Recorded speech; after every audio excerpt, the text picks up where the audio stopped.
Hello, Iowa Ideas. My name is Bailey Chihan, and I am the social video producer for the Gazette. I want to thank you for joining us for the ninth year of the Iowa Ideas Conference. And I hope you've enjoyed a day filled with conversations about topics that are important to Iowans.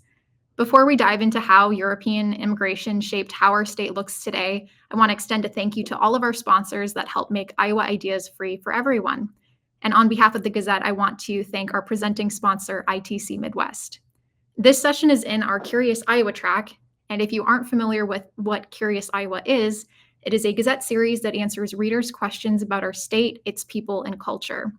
Every Monday, we respond to questions from readers like you in the form of a detailed article. You can submit questions at thegazette.com/curious.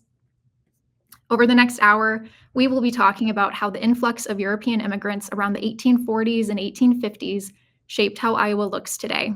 And if you have a question, I want to invite you to submit those questions using the Q&A box or Zoom chat. Don't be shy. I'm joined today by Jonathan Buffalo and Chris Johnson. Jonathan, can you kick us off by introducing yourself? My name is Jonathan Buffalo. I'm the Historic Preservation Director for the Meskwaki tribe.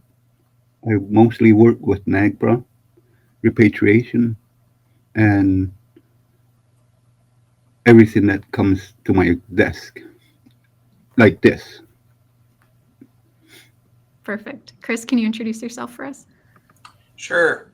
My name is Chris Johnson, and I serve as the president and CEO for Vesterheim, which is the National Norwegian American Museum and Folk Art School. We're located here in Decorah, Iowa, and I've been here with this organization now. I'm in my 11th year.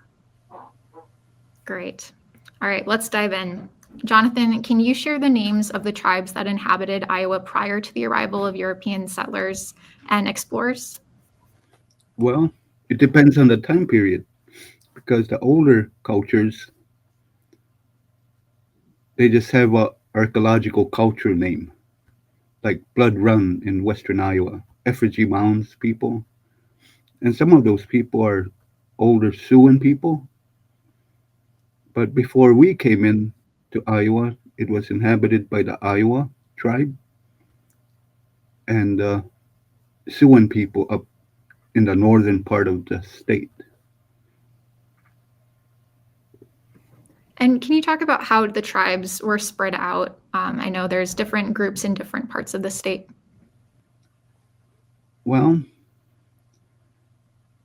in 1735, that's when we entered Iowa. And we pushed the Sioux up north, up to Minnesota. And Iowa were still in Des Moines area. And we pushed up to the Missouri River in Missouri. And it was just us and the Iowans. Great. Chris, the land that we know today as Iowa was greatly impacted by the second wave of European immigrants during kind of the 1840s, kind of the decades before and after that as well. What are some factors that pushed Norwegians specifically to leave their homeland? Well, a big factor was economics. Norway is a country that in the late 1700s and early 1800s, it's largely a rural nation. Most people are living in rural communities on farms. There's a few cities, but it's what you find is in the late 1700s, early 1800s, you see a large growth in Norway's population. There were several factors that happened that kind of led to that. But the result of that was many of these areas are, farming communities where it's the eldest child who's inheriting the farm. And if you have several kids surviving to adulthood and you're not the first child, you're not inheriting the farm. And so this is, you're looking for opportunities where you can start a new life.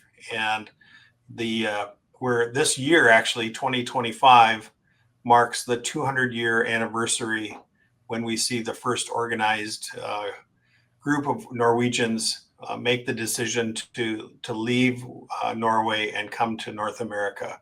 The sloopers, they're known as, and actually next week, actually a week from today, on October 9th, the replica of the sloop Restoration is going to be arriving in New York Harbor exactly 200 years to the day after that first voyage of Norwegians occurred. And when that happened, those first Norwegians settled in upstate New York. But what you find with Norwegian settlement is it sort of hopscotches its way across the country, starting in New York, then maybe ending up, you see it in Illinois and in parts of Wisconsin, then into Iowa, Minnesota, into the Dakotas, eventually out to the West Coast. And so the period for Iowa's history is you see Norwegians living in parts of Illinois and Wisconsin, and then they're making the jump over here into what is now Iowa. Yeah, you mentioned the population boom. Just to mention one thing that contributed to that, of course, is the smallpox vaccine. More kids are surviving into adulthood. We want to kind of talk about some of the other European immigration or immigrant groups that we see kind of shape different communities. And just to talk about a few of those, like the Czechs, the Irish, the Germans, I want to mention a couple of other factors that influence the second wave of European immigration. So we have restrictive conservative policies and censorship. That was a big one for the Czechs. A big push for the Irish was the Great Famine of 1845. And then broadly speaking, there's a desire for more freedoms, and that leads to revolutions that spread throughout Europe starting in 1848. And this affects France, Germany, Italy, and the Austro-Hungarian Empire, which Bohemia is a part of. We'll get back to Jonathan in just a second here, but Chris, what are some of the entry points for European settlers in Iowa? Well, even today, you see the communities like Decorah, Story City area are large communities of Norwegian Americans. When we read about, like, for example, the diary of Elizabeth Corrin, who came over here in 1853, I mean, there were really no ways to cross the Mississippi River other than by ferry, or you're crossing the river like she did in the wintertime, basically to get over here. They're settling in communities where they know other Norwegians. So that's kind of, you see that up here in Decorah, particularly when you look around the region around Decorah. There's tons of small communities where there's a Lutheran church, oftentimes founded by Wilhelm Corrin, her Elizabeth Corrin's husband, and they became popular areas, familiarity where communities would come over here. I can think of, like, even within my own family history, there's an area in northeastern Chickasaw County called Jericho. It's a little town. It's really a crossroads now, but there were several families from the area of Jostedal in Western Norway several families who came over as a group and settled in that area. And you see that quite a bit as, like, groups would come over. Sure. Expanding to some other European immigrants as well. Of course, the Mississippi is going to be a big one. Specifically, we see Irish and Germans come to Davenport. And then Czech immigrants were early settlements of Czech immigrants were Oxford Junction, Iowa City, Cedar Rapids, of course. And then in the northeast part of Iowa, we'll see them in Protivin and the Spillville areas as well. Jonathan, how did the influx of European settlers specifically impact the lives of Indigenous people? Well, after the revolution, it was the Americans that we started to meet. And they were mostly east of us until after the Black Hawk War. Then they started crossing over. And those people were American born immigrants. They were, and they've been fighting Indians since King Philip's War up to the Black Hawk War. And the Black Hawk Purchase, they started moving in. And these people were land hungry, but kind of poor.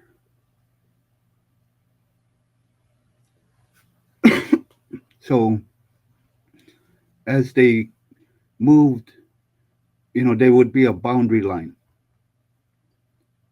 Then the flow would start overflowing the boundary line, and that made another treaty, then another boundary, then another treaty. So it was a slow migration on our part. It was treaty-induced migration until 1845 we got removed to Kansas. That's the first wave of immigration that we faced. It was a constant push, and those people wanted us out, just basically gone. Can you talk about the relationships that the English or different immigrant groups from Europe as well? Can you talk about the relationships that they formed with different tribes? Well, by the 1850s, because we're still running around in Iowa, even though we should have been in Kansas, but we were on unsettled lands. So in the 1850s, we start meeting different groups, different type of immigrants, foreign-born immigrants. The people that you just mentioned, Norwegians, Swedes, and English, and other people. And as they settled, and those groups tended to settle towns, so they were highly, like the Danes, you knew they were together, groups. So when we started going to towns to meet these people, they were different. They were curious as much as we were curious about them, because we knew the French, we knew the English, and we knew the Spanish. And then we kind of knew Americans, which were a mix of English and whatever. But these people spoke different languages. And as a tribe, we learned Norwegian. We learned Czech, or any language group that town belonged to. We learned those languages, maybe not really big, but enough to communicate what we wanted. And did they in turn learn Meskwaki? And those people also learned Meskwaki. And when I was a boy, there was a remnant of that. There used to be a lot of old timers that taught Meskwaki.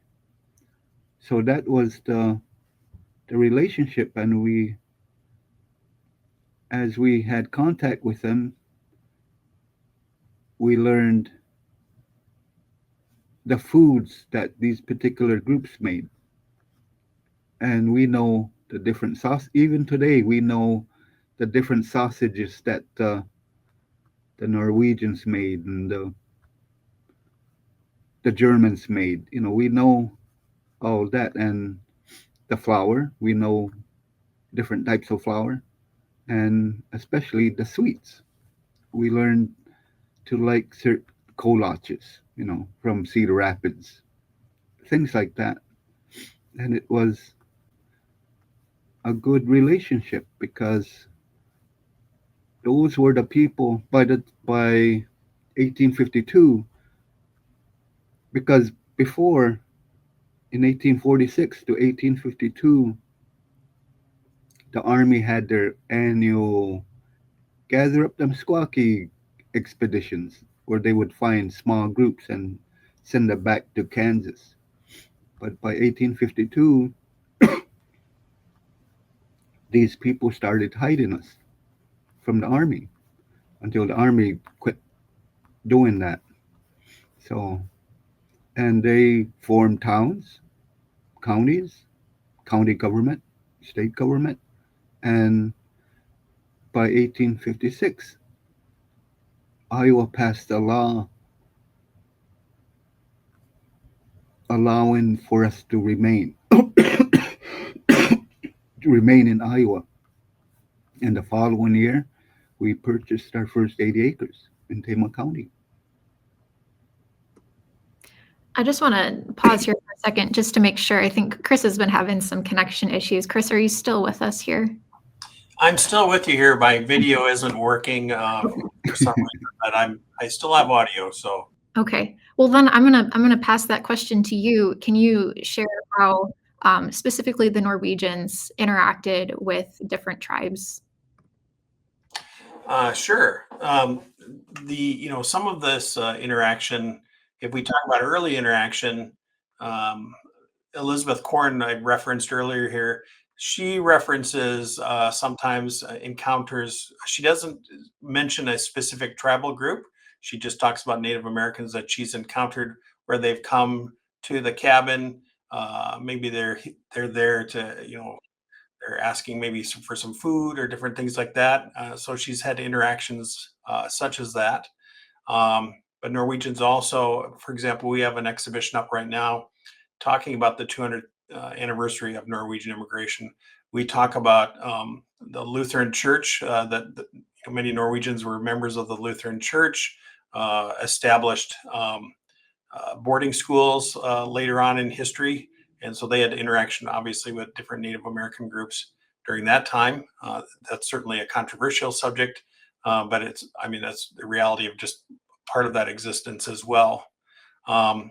But there was, in thinking about the Norwegians that were here as well, I think about, some of the early settlers like down by Calmer, Iowa. I mean, that was on the kind of the boundary of the treaty boundary as well. And so there were interactions there. So there's a few like that you can find reference to. I just want to put another shout out. If you have any questions, send those in the Zoom chat or the Q&A box. I'll work that into the conversation as well. Jonathan, you've told me that at powwows, you get to hear people's Indian stories. What are Indian stories, and can you share a few examples of them? Well, my wife and I, Suzanne, we run the exhibit tent during our powwow. It's a temporary museum with artifacts and informational boards. But every year, some families come and tell us their Indian story that's been passed down from families. And we always tell them to please write it down and give it to the Iowa Historical Society where it can be saved. But these stories are, some of them are helping settler women, immigrant women have babies, midwife stories about typically the woman is having a hard birth, then they go to the nearest Meskwaki camp that just happens to be nearby. Then these Indian women come and help with the birth. One story is that they went to go see the Meskwaki camp, and a couple of women came, and according to their story, is they gave the woman something to drink, some medicine to drink, and it went real well, and they and that's how come they come and thank us, because without that person they wouldn't be here. And we have lots of midwife stories, and sometimes starving stories, because you got to remember, we live in Iowa. Those early settlers were starving in their cabins when they weren't prepared for what we love and enjoy in Iowa of tough winters. And like one story says that one time the they heard a knock on the door, and the husband went to go to the door, and it was a group of men, and they asked to sleep by their fireplace. So he let them and was talking to the men, and the wife is getting scared. But in the morning, they were already gone.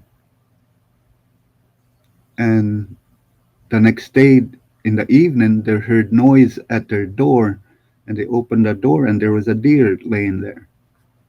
I think stories like that, and lots of stories of that interaction, which is, and we taught people what to eat.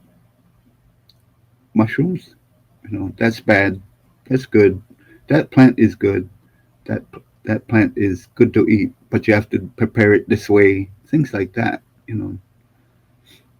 But then these settlers also gave us their food,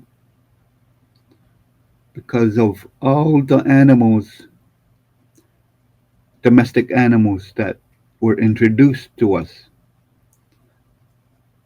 We especially like pig. We like pig, hog, or and chickens. You know, those are the two domestic animals that were introduced to us that we came to like. So it's a two-way exchange of things. Yeah, and a good shout out for our audience too, that if they have stories that have been passed down in their family to share them and where to share them. I wish they would write them down and send them here or the State Historical Society. Yep. To the sorry, I'm looking at my list of questions here and I've lost my place. All right, so this is a topic that the Curious Iowa series has covered in a past installment. So I'm going to reference here an interview that I did with Dave Malena from the National Czech and Slovak Museum in Cedar Rapids. In that interview, Dave told me that Slovak immigrants specifically were typically men who came to work so that they could send money back home, so that they could buy more land. And Chris, you talked about earlier the Norwegian immigrants. You talked about if you're the oldest, you're getting the farm. And when we've spoken in the past, you've said that when Norwegian immigrants arrive, they tend to come with their entire families. I didn't know if you wanted to expand on that a little bit more, but I'm also curious about what work Norwegian immigrants found in Iowa. Well, a lot of the immigrants who came here to Iowa at the time, they are coming again from these rural areas of Norway, and so you see a lot of folks who are obviously set to become farmers here. And this was, thinking of the landscape in Norway. Uh, I think I was reading some references about the tillable land in Norway is really about less than 3% of the land is tillable. Where here in Iowa, I mean, it's over probably close to 80% of the land is tillable land here. Um, and the farmsteads in Norway are small farmsteads that are, in these narrow valleys. And so even here in Winneshiek County, where it's a little more hilly, it was much more opportunities for farming, larger tracts of land. You read references to Norwegian immigrants who maybe were a tenant farmer, where they were working on another landowner's farm in Norway, and they would often be kind of at the edges of the farmstead. And there's an account of one Norwegian who, waking up in the morning, he would look out of his house and look down and see, he would see that house of the landowner kind of every morning. When he eventually moved over here to the United States and settled, and he was ready to build kind of his first house, the house that he built basically was the house of that landowner. I mean, that was sort of his dream of, I'm prosperous like the guy I was working for back in Norway. So agriculture was a big component of that. You do have businesses as well. People come up here with engaged in different types of business. And obviously, communities like Decorah, higher education became something. This is 1861. Norwegians banded together to found Luther College. It was originally designed, obviously, for training of clergy, but it was a place that was important for the literacy for the Norwegians, who were very literate folks when they came over here. So those are just some observations I've seen. So. Yeah, kind of coming back to the Czechs. So a lot of Czech immigrants in Cedar Rapids specifically worked at TM Sinclair's meatpacking plant. So Sinclair was an Irish immigrant, and he was known for hiring other immigrants. And when I talked with Dave Malena, he said that working at the meatpacking plant was a draw because you didn't need to learn English to butcher a hog. Jonathan, we already kind of talked a little bit about this, but I wondered if you wanted to dive a little bit deeper. When did we start seeing Native Americans leave the state of Iowa? You talked about Kansas. Kansas was an area of land that was assigned by the U.S. government. Mm-hmm. Well,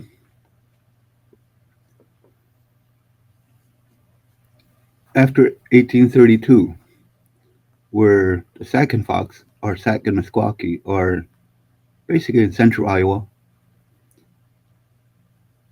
the whole Chunk tribe got settled in northern Iowa, in the old neutral ground area, and the Omahas are in western Iowa, and the Potawatomi are settled in Council Bluffs, and the Sioux are north of the 1825 treaty line. So those are the tribes that are here during that time. And the whole chunk eventually get removed to Minnesota. And from Minnesota, they split, and some go back to Wisconsin and some go to Nebraska. The Potawatomis got removed about the same time we did, and that left Iowa free of Indians, except for the Meskwakis running around, but we weren't recognized. And as a tribe, we came from, well, our migration is clear up to the East Coast, but we came to Iowa from Wisconsin because of the Fox Wars. And at that time, we had 3 roads to follow.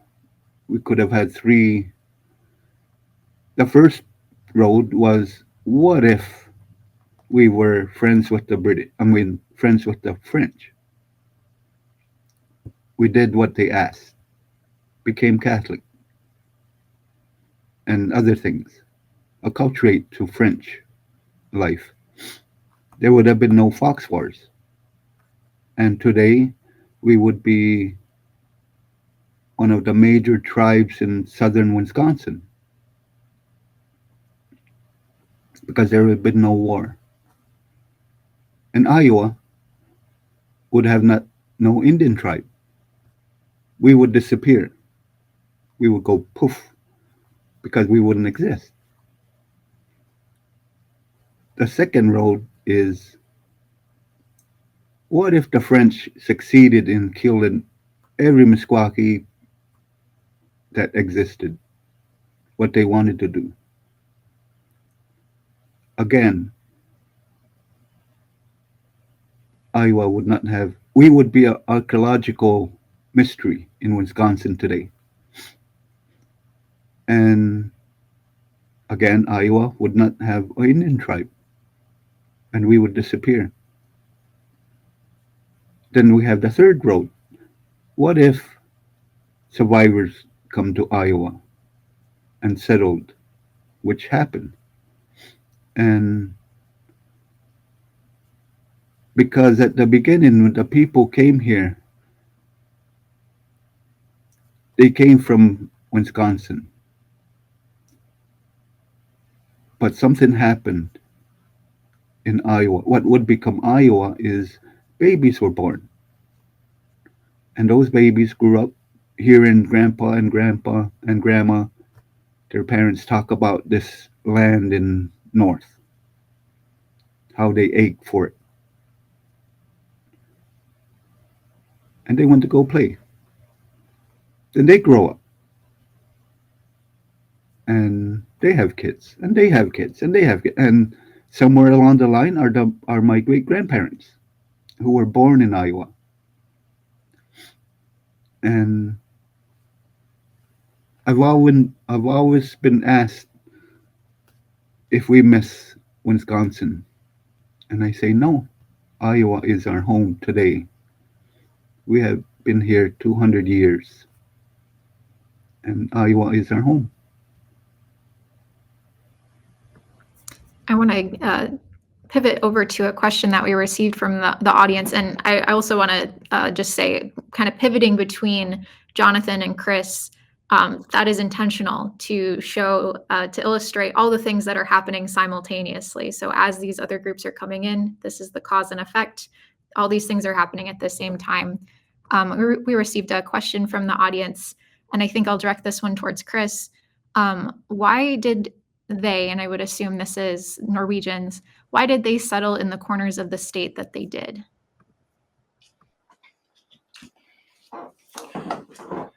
I think some of this relates to familiarity. The landscape up in northeastern Iowa reminds probably some of the folks in Norway of landscapes that maybe they would have found in, let's say, the Gudbrandsdal area of Norway, north of Oslo, kind of a fertile valley area there.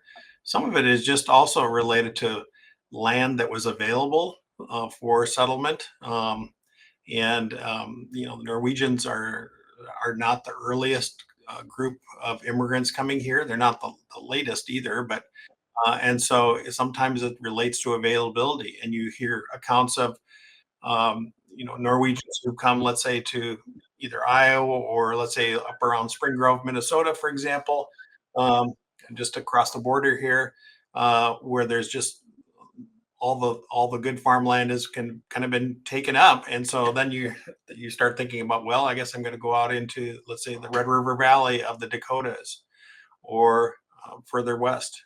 So I think it just depends on what were those opportunities that were available for the Norwegians here.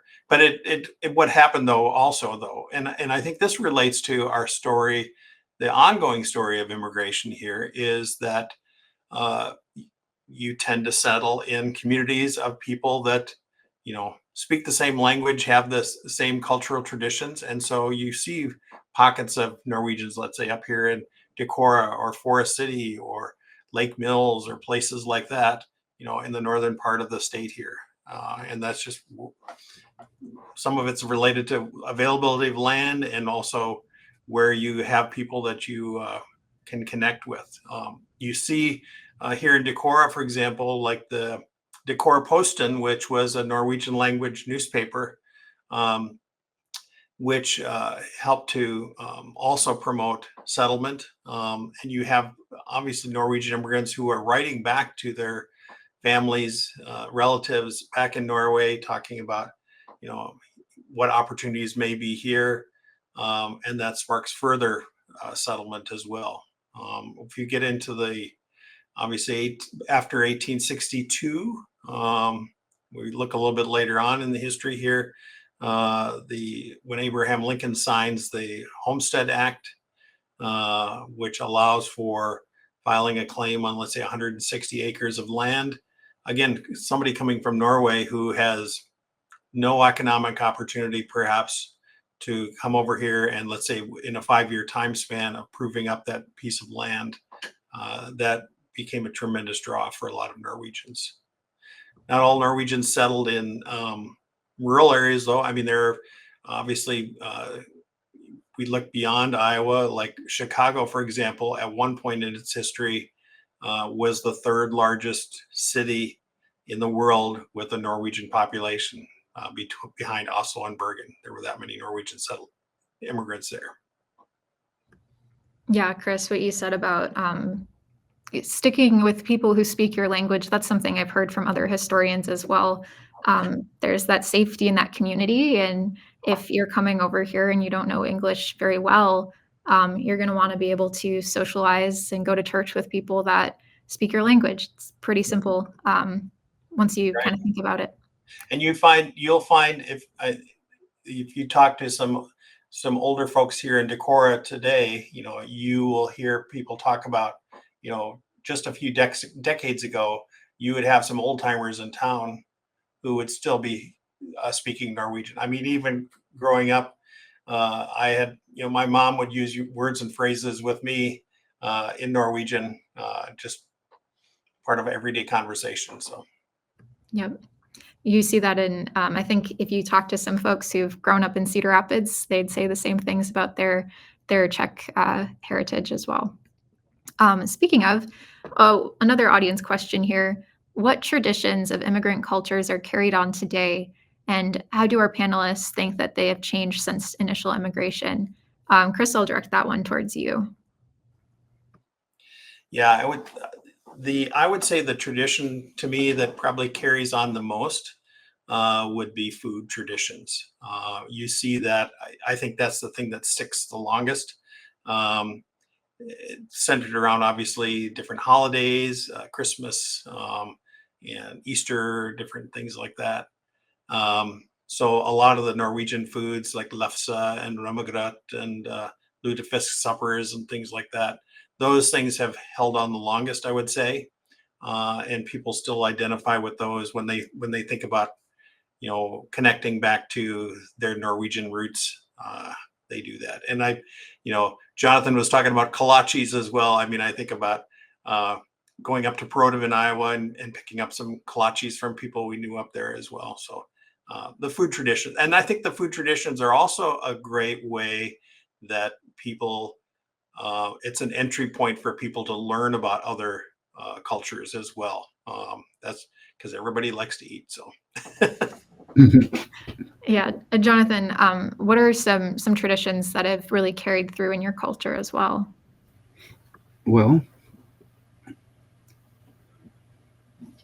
our religion first, our beliefs that we are Meskwaki, that we are created as Red Earth people, and this is the world created for us. But then there's cultural traditions, there's food, since flour, and we got flour from the French. Now we make fry bread. It's funny, we eat pork cocks with our Indian corn, and we make fry bread, and we drink coffee. So And there's customs of dress, customs of certain kind of dress, because those people, those towns, when we rode up to a town, as we're following the road, when it's in the woods, coming in from the woods, we're following roads. And people knew who we were. They didn't mistake us for a Sioux group or any other tribe. They knew we were Meskwakis. We used to know a little old lady from Cedar Rapids, and every year she said, since she was a girl, and this would have been in the 1800s, late 1800s, since she was a girl, she would run to their white fence and stand there and wait for the tribe to go by on their horses. And this was at Wikiup Hill, north of Cedar Rapids. So she would wait for them, and they would go by in all their horses. And she said the most the most she remembers of that time is how quiet it was. All you heard was the horses' hooves, maybe a little bit snorting, horses snorting. No babies crying, nobody yelling, just and the clanging of the arqueros on horses going ding, ding, ding. That's what she remembered. And one thing we have culturally, you got to remember when towns celebrate their events, you know, their cultural events. We have a cultural event too that just became our powwow is a cultural event that we celebrate that other towns celebrate their cultural events. We just became another cultural group in Iowa because we were surrounded by cultural groups that we definitely recognize as a group. Until today, I think everybody's American now, you know. But at that time, we recognized Norwegians, we recognized Danes, we recognized Czech, we recognized Germans. And the Germanic people, we call them catfish people because those old Norwegians and Germans had full beards, and when they talked, their whiskers would move. So we call them catfish people, things like that. So Yeah. All right, so we've got about 15 minutes left here. Jonathan, we've talked a little bit about that. Well, it's kind of come up throughout. But can you tell us specifically when the Meskwaki start buying land back in Iowa? It started small and it's grown over the years, of course. well, the first purchase was in July 13th, 1857. Then for a while, until 1867, when we when the government recognized us in Iowa, we started getting our annuities. So we started buying more land, and we had for a long time 3,500 acres. And but since the 80s, we've doubled in size. And but one thing I'd like to say is, as a tribe, we remembered Iowa, what it was, what it looked like, what was there for food, medicine, shelter, in the prairies, in the swamps, in the marshes, and in the woods. But after immigration, they started tiling Iowa from the top down. And Iowa is the most changed environment in all the states. We're 99% altered, Yep. you know. But as a tribe, we do remember. Maybe not us, but our ancestors told us what used to be. And we're not angry, we just remember. It's, Yeah. I wanted to ask both of you to share a little bit about how people can learn more about each of your cultures. You've talked, Jonathan, about the temporary exhibit that you set up at the powwow, and anybody can come to the powwow, right? mhm. What are some other opportunities people have to learn about Meskwaki culture and history? Well, we have the museum today and the powwow, and ironically, from the casino. There's contact at the casino too, and we do like to share our history and culture. We always have. Since the beginning of our powwow, we've always had that place where we could display our artifacts. And that's to keep us relevant and not be forgotten by our own state. And to know, for the people to know that we're here. And because of in old hit in old Iowa education books, they used to teach county history and different groups, like Norwegians.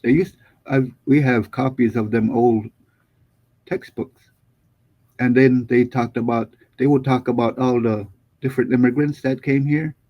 Then they would talk about us, but I don't think they teach that anymore in Iowa history. I mean Iowa education system. But the powwow is our biggest cultural event. It's the oldest cultural event in the state. It's, Yeah. Just wrote a note to myself. I may follow up with you on some of those textbooks. I'd love to look at them. Chris, would you like to share a little bit about Vesterheim and some of the events you've got coming up? You bet. Um, Vesterheim, since this is an online chat today, I would say one of the easiest ways that people can access Vesterheim is simply to go to our website, vesterheim.org.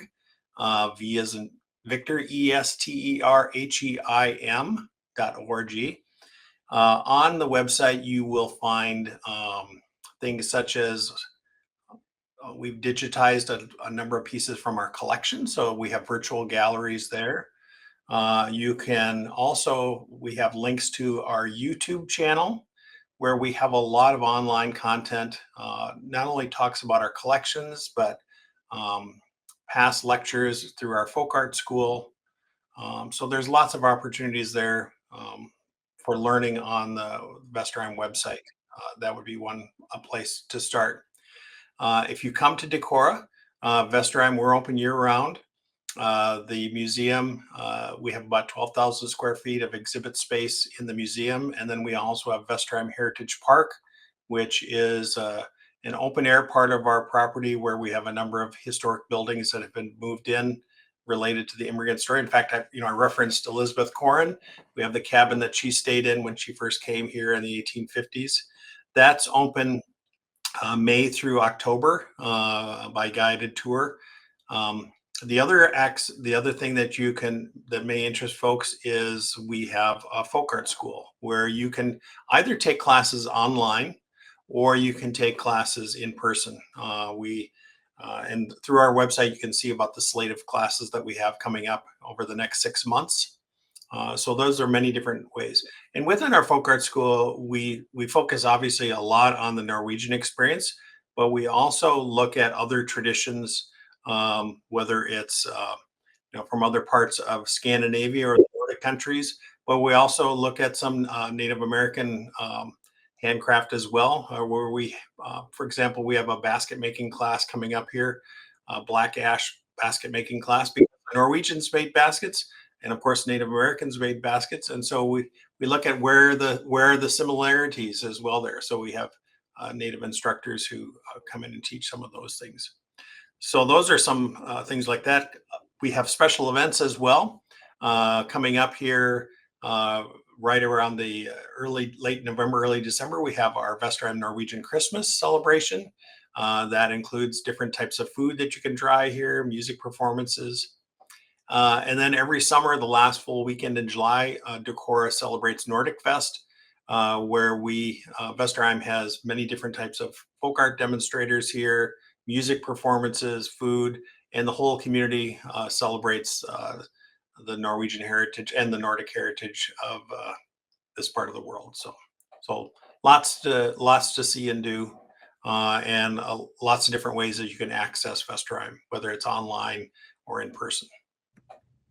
I would just add, if you're interested in diving more into this topic with maybe a different group than what was represented here today, we talked about the National Czech and Slovak Museum in Cedar Rapids, and then I'd also say checking out the German American Heritage Center and Museum in Davenport is another good resource.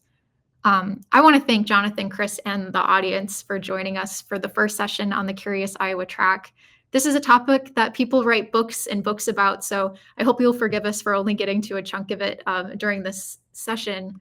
And I also hope that you tune into more sessions throughout tomorrow. Tomorrow, Curious Iowa will look at why Iowa doesn't have a national park. If that interests you, you can tune in tomorrow morning. And if you find yourself wanting to attend a session that's at the same time as another one, we record all these sessions and replays will be available after the conference. I want to give another thank you to our presenting sponsor, ITC Midwest, and all of the many sponsors who make this event possible. And if you have a question for the Gazette series, Curious Iowa, we want to hear it. Submit your questions at thegazette.com/curious. I hope you have a great rest of your Iowa ideas and a great rest of the day. Thank you.